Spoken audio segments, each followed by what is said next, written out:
কি রে বাবা, কোথা থেকে ছুটে এসে ব্রেক মারলি এখানে? বাবা, ওসব কথা ছাড়ো। আগে আমাকে একটা বড় ঘুড়ি বানিয়ে দেবে নাকি বলো। সে কি কথা? হঠাৎ করে ঘুড়ি ওড়ানোর খেয়াল মনে কি করে আসলো শুনি? বাবা, ওই যে ও পাড়ার লতিফ চাচা রেউড়িতে নাটক শুনতে গেছিলাম। রেডিওতে বলল যে পরশু নাকি সেই বিশাল বড় ঘূর্ণিঝড় হবে, আর আমি সেই ঘূর্ণিঝড়ে ঘুড়ি ওড়াবো। বলিস কি রে, ঘূর্ণিঝড়? কোথায় তোর লতিফ চাচা? আরে বাবা, লতিফ চাচার কোথায় থাকবে, আছে তার ডেরায় বসে। এই চল চল বাবা, তাড়াতাড়ি চল, গিয়ে দেখি কি হয়েছে। না বাবা, আমি আর এখন দৌড়াতে পারবো না, আমি হাঁপিয়ে গেছি। বেশ বেশ, আয়, আমার কাঁধে চাপিয়ে নিয়ে যাচ্ছি তোকে।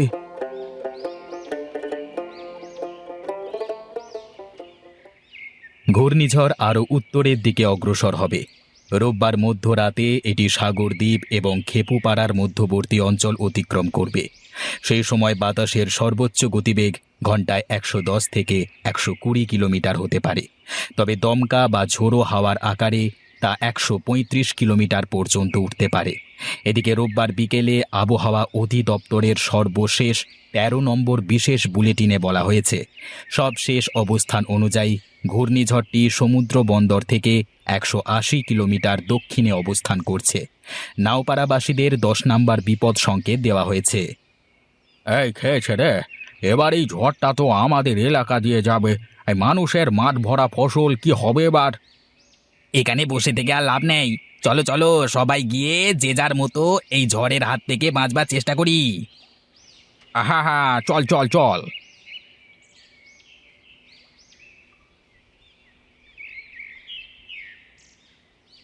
কি ব্যাপার লতিফ ভাই, কি হয়েছে? সকলে হুটোপাটা করে কোথায় যাচ্ছ? কোথায় আর যাব, পরশু বিশাল বড় ঝড় হবে, ঘূর্ণিঝড়। যা বাড়ি গিয়ে ঝড় মোকাবিলা করবার ব্যবস্থা কর। বলো কি গো, এবার কি আমাদের গ্রামের উপর দিয়ে যাবে নাকি ঝড়টা? হ্যাঁ রে হ্যাঁ, তাই তো বলছে আবহাওয়া অধিদপ্তর। সবাই যা, বাড়িতে গিয়ে তাড়াতাড়ি করে সব পূর্ব প্রস্তুতি গ্রহণ কর, যা যা যা।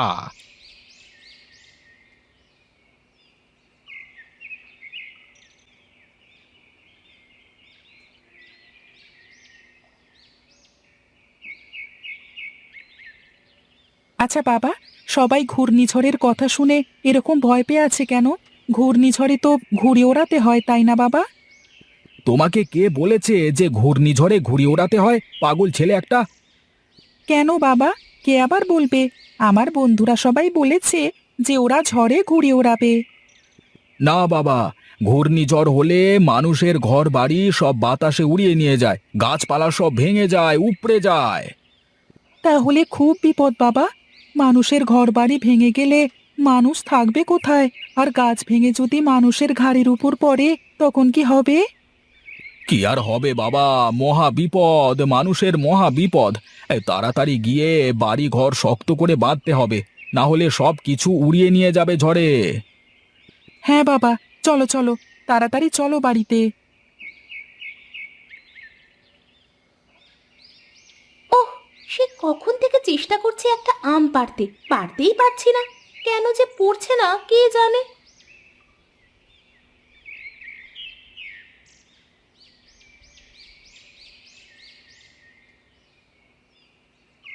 কি ব্যাপার গিন্নি, কি করছো? আম পাড়ছো মনে হচ্ছে। হ্যাঁ গো, ডাল রান্না করব, তাই ভাবলাম একটু আমের টক দিই ডালে, তাহলে ভালো লাগবে। একটা দুটো আম পেড়ে আর লাভ নাই গিন্নি, আম গাছটা কেটে ফেলতে হবে, বুঝলে? কেন গো, এই ধরা ফলের গাছ কি কেউ কেটে ফেলে নাকি? হঠাৎ এমন উদ্ভট চিন্তা তোমার মাথায় কোথা থেকে আসছে? না বাবা, এই গাছে কত ভালো আম ধরে, তুমি কেন এই আম গাছটা কাটবে? কেটো না, এই আম গাছের আম খেতে আমার খুব মজা লাগে। আরে গিন্নি, পরশু বিশাল ঝড় হবে, গাছটা এমনিতেও উপড়ে যাবে ঝড়ে। আর গাছটা যেভাবে আছে, উপড়ে গেলে একদম আমাদের ঘরের উপর পড়বে গাছটা। তাহলে তো আর কিছুই করবার নেই, কাটতেই হবে। তবে শোনো বাবা, আমার স্যার আমাকে বলেছে একটা গাছ কাটলে তিনটে গাছ লাগাতে হয়। তুমিও এই গাছ কেটে আরো তিনটে গাছ লাগাবে, কেমন? আচ্ছা বাবা, তাই হবে। আমি তিনটে ভালো আমের চারা এনে লাগিয়ে দেব, ঠিক আছে? আচ্ছা বাবা, ঠিক আছে, চলো এখন গাছ কাটি। যাও তো গিন্নি, তাড়াতাড়ি যাও, গিয়ে ঘরের মধ্য থেকে কুড়ালটা নিয়ে এসো, গিয়ে যাও। হ্যাঁ হ্যাঁ, যাচ্ছি গো যাচ্ছি। ততক্ষণে তুমি তুমি দুটো আম পেড়ে দাও তো আমাকে। হ্যাঁ গো, হ্যাঁ দিচ্ছি।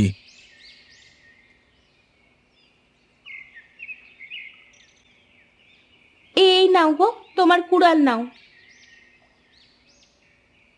আরে এই নাও তোমার আম।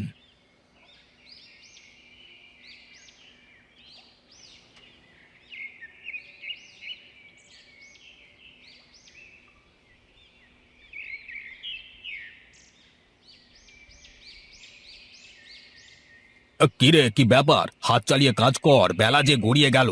শুনিসনি কালবৈশাখী ঝড় আসছে? আরে কালবৈশাখী নয়, কালবৈশাখী নয়, ঘূর্ণিঝড় আসছে সব লন্ডভন্ড করতে। আরে হ্যাঁ রে হ্যাঁ, ওই হলো আর কি একটা। দুটি তো ঝড় নাকি? আরে তাড়াতাড়ি হাত চালিয়ে কাজ কর, না হলে একটা ফসল এবার ঘরে উঠবে না। আর ঘরে রেখেই করবেনটা কি শুনি? এই ঝড়ে কি ঘর নিরাপদ আশ্রয় হবে নাকি? হবে হবে, কেন হবে না? অবশ্যই হবে। আরে তোদের যে কাজ দিয়েছি সেই কাজ আগে মনোযোগ দিয়ে কর, তারপরেরটা পরে দেখা যাবে। আর আমি একটু বাড়িতে যাচ্ছি, কেমন? আচ্ছা, ঠিক আছে, যাও।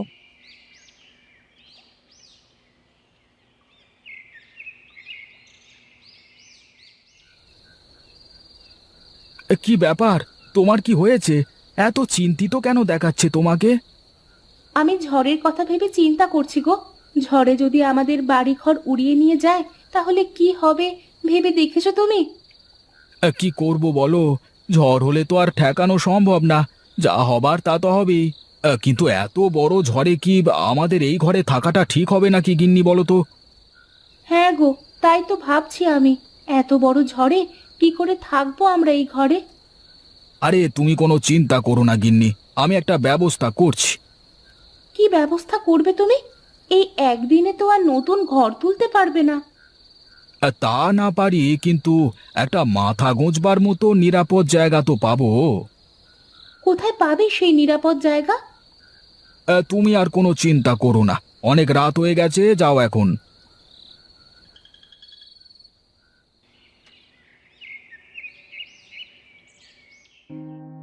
তাহলে কি সিদ্ধান্ত নিলে সকলে মিলে? কি করে বাঁচা যাবে এই ভয়ানক ঝড় থেকে? যদি গ্রামের সব লোকেরা মিলে একটা নিরাপদ জায়গাতে আশ্রয় নেওয়া যায় তাহলে কিন্তু বেশ ভালো হবে। বুদ্ধি তো খারাপ না, কি বলিস নিতাই? হ্যাঁ, আমার এই ব্যাপারে কোনো মতামত নেই। বুদ্ধি খারাপ মনে হচ্ছে না, করে দেখাই যাক কি হয়। হাত গুটিয়ে বসে থাকবার থেকে কিছু করবার চেষ্টা করাও তো ভালো, তাই না? হ্যাঁ, তাহলে চল কাজটা শুরু করা যাক। গ্রামের ফাঁকা মাঠের মধ্যে সব গ্রামবাসীরা মিলে বৃষ্টি আর ধুলোবালির হাত থেকে বাঁচতে একটা মাথা গোঁজবার জায়গা তৈরি করি, চ। আচ্ছা ঠিক আছে, তাই হোক তবে। তাহলে একটা কাজ করা যাক, জমিদার মশাই, গ্রামে ঘোষণা করে দিই যে আপনি সবাইকে মাঠের মধ্যে উপস্থিত হতে বলেছেন। সে তো বেশ ভালো কথা, তাহলে তাই করা হোক।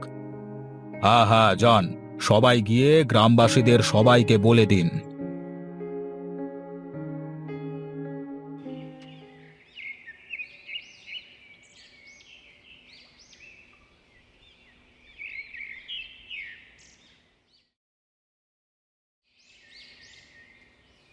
কি গিন্নি, তোমাকে আমি বলেছিলাম না, আমি ঠিক একটা মাথা গোঁজবার মতো নিরাপদ জায়গা বের করব, যাতে ঝড়ে আমাদের কোনো ক্ষতি না হয়। হ্যাঁ গো হ্যাঁ, আমরা সবাই মিলে বিশাল বড় একটা আশ্রয়ে পালিয়ে এসেছি। এখানে আমরা সব গ্রামের মানুষেরা একত্রে থাকতে পারবো। এখানে আমাদের কোনো ধরনের সমস্যা হবে না। হ্যাঁ গো, আর এই জায়গাটা অনেকখানি উঁচু, এখানে বৃষ্টির পানি জমবে না। হ্যাঁ গো হ্যাঁ।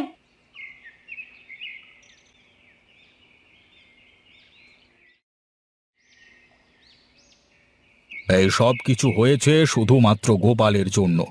এই সব গোপালেরই পরিকল্পনা ছিল। হ্যাঁ সত্যি গোপাল, তোমার মাথায় বুদ্ধি আছে বটে। এখন সারা গ্রামের মানুষেরা বিপদমুক্ত।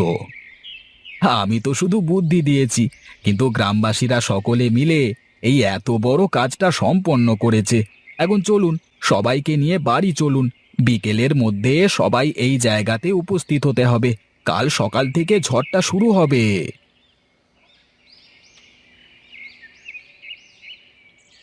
শোনো শোনো শোনো, গ্রামবাসীরা সবাই শোনো। আর কয়েক ঘন্টার মধ্যে গ্রামে প্রবল ঝড় বৃষ্টি শুরু হবে। এই ঝড়ের মধ্যে গ্রামে থাকলে প্রাণের শঙ্কা থাকতে পারে। তাই সবাইকে মোড়ল মশাই আদেশ করেছেন, সবাই খুব তাড়াতাড়ি নিজেদের ঘর বাড়ি ছেড়ে আশ্রয়স্থলে উপস্থিত হতে। আপনারা সকলে অতি দ্রুত আশ্রয়স্থলে চলে আসুন।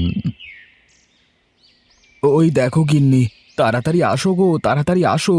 দেখো মাইকিং শুরু করে দিয়েছে, তাড়াতাড়ি জয়কে আমার কাছে পাঠিয়ে দাও। তা তুমি বারান্দায় বসে কি করছো শুনি? এদিকে এগিয়ে এসে আমাকে একটু সাহায্য করলেও তো পারো নাকি? আমি আবার কি সাহায্য করব? আমি তো বললাম শুধু টাকা পয়সা আর সোনাদানা নিয়ে চলো, তাহলেই হবে।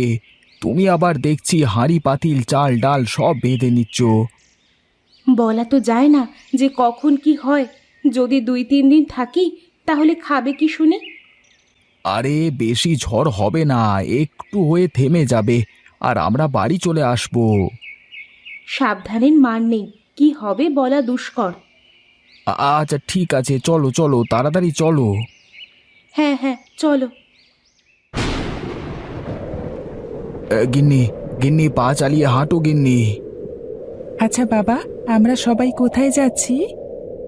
ঝড়ের মধ্যে আমরা ঘরে থাকলে আমাদের ঘরবাড়ি ঝড়ে ভেঙে যাবে আর আমরা মারা যাব। তাই আমরা ঝড় থেকে বাঁচতে ফাঁকা মাঠে যাচ্ছি বাবা।